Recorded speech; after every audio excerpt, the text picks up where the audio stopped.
Hello, hello. Welcome to Top Shelves Reviews. Recently had a conversation with a new coworker of mine who is getting into whiskey, and he was telling me how much he loved the Pendleton 1910 Rye, and I said, man, this might be one of the most undervalued whiskeys around. Coming in at $41 in my area, it is a 12-year-old rye, coming in at 80 proof, coming out of Hood River Distillers in Oregon. And so I decided, let's blind some of my local Oregon and Washington ryes and see which one I like most. A couple caveats to this. This is a Canadian sourced whiskey, so produced in Hood River, proofed down with glacial water from Mount Hood in Oregon, but not technically an Oregon whiskey. Another caveat, Ewing Young here. This is a rye mash. They age it in used bourbon barrels, bottle it at 92 proof. Also on the table, we've got Quartz Mountain coming out of Vancouver, coming in at 94 proof, at least 2 years old. Also from Washington, the Distillarium.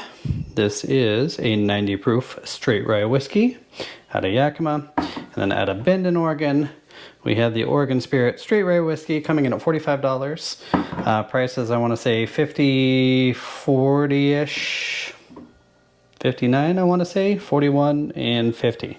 So all fairly close in proof and price. My wife was kind enough to pour them here, so we'll work our way through these, give some tasting notes, not trying to pick out which is which. Haven't had a few of these for a while, but just to see which ones I actually like best, see if that 12-year-old really stands up, as it is far and away the oldest on the table here. So let's get into it. Ooh. A very sweet, kind of fruity nose on the first one here. And the rye spice is kind of hiding in the back, but it's like a buttered, like a buttercream icing. Traditional rye, good proof point, say 90-ish. Packs more flavor than that proof point would leave you to believe. So maybe it's a 94, but not a lot of burn or anything. That is my favorite so far. Glass number 2 on the nose, also very, very sweet. That rye spice also kind of lingering in the background there. This one's a little bit like more floral and grassy. There's an initial rye hit on the taste, and then this nice sweetness, and then the anise just kind of lingers, like I'm still tasting it. Boy, that's what they're all like. It's gonna be a tough comparison. Awfully close, but I do think this guy edges out ever so slightly, especially on the nose, but slightly on the taste. More of a savory nose on this one, almost smells wheated. I don't know if there's any like 4 grains in this. I don't remember the mash bills on. I think this one's 100%, 100. Should have looked those up. But a little more funk to it. Floral, don't get any sweetness on this one, at least not on the nose. Peppery. The anise isn't as punchy as I thought, but there is like a baking spice vibe in there. Good, but I like the sweetness of the other two quite a bit better there. This one smells like dough, like straight up rye bread proofing. Very like wheaty, kind of corn dusty, and tastes the same on the palate. A little more interesting than that other glass, but the lingering taste is kind of like a wheat funk. Okay.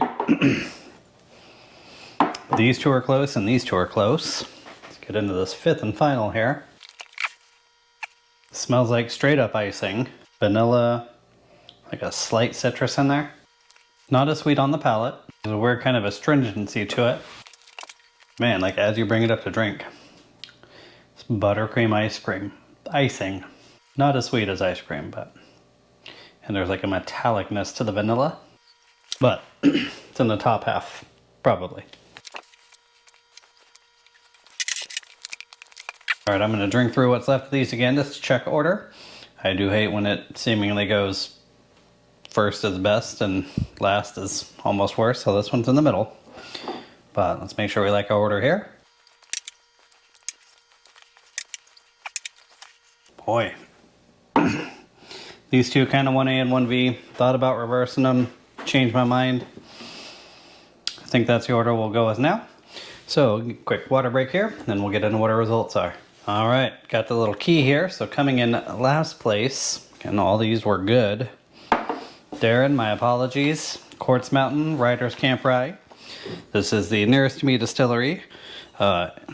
if you look at my review, you will see the mash bill. I know it does a lot of 4 grains for the bourbons. Kind of the doughiest, funkiest of the bunch. Again, not bad. Just I like them sweeter. So in 5th place, we have the Quartz Mountain. Coming in 4th place, ironically, glass number 4. Wow, I would have thought this would have been a lot higher. I remember really liking this a lot. And I like that it's unique. They're using used bourbon barrels to age your whiskey. Coming out of Oregon, we've got the Ewing Young. Next up in 3rd place, glass number 3. Oregon Spirit Distillers. Another kind of common 4-grain mash bill. Don't know that they use it, in the Rise at all. But coming out of Bend, definitely a good pour.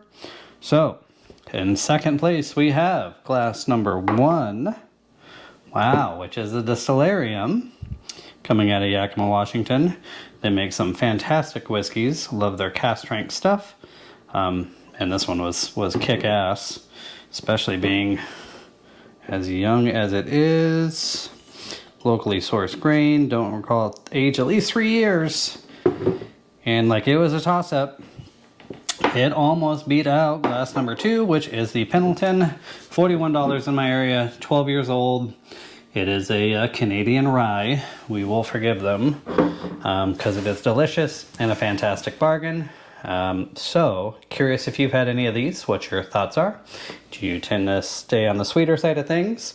Or do you like the more, we'll say, kind of funky, savory notes, the fresh dough, that kind of thing? Tell me your thoughts down below. Eric, it sounds like your opinions on whiskey are correct, as they do align with mine. So obviously that also makes you right. So hope to have you up someday to have some pours. Maybe try this flight, see what you think.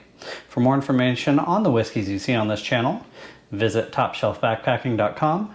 And until I see you again, cheers.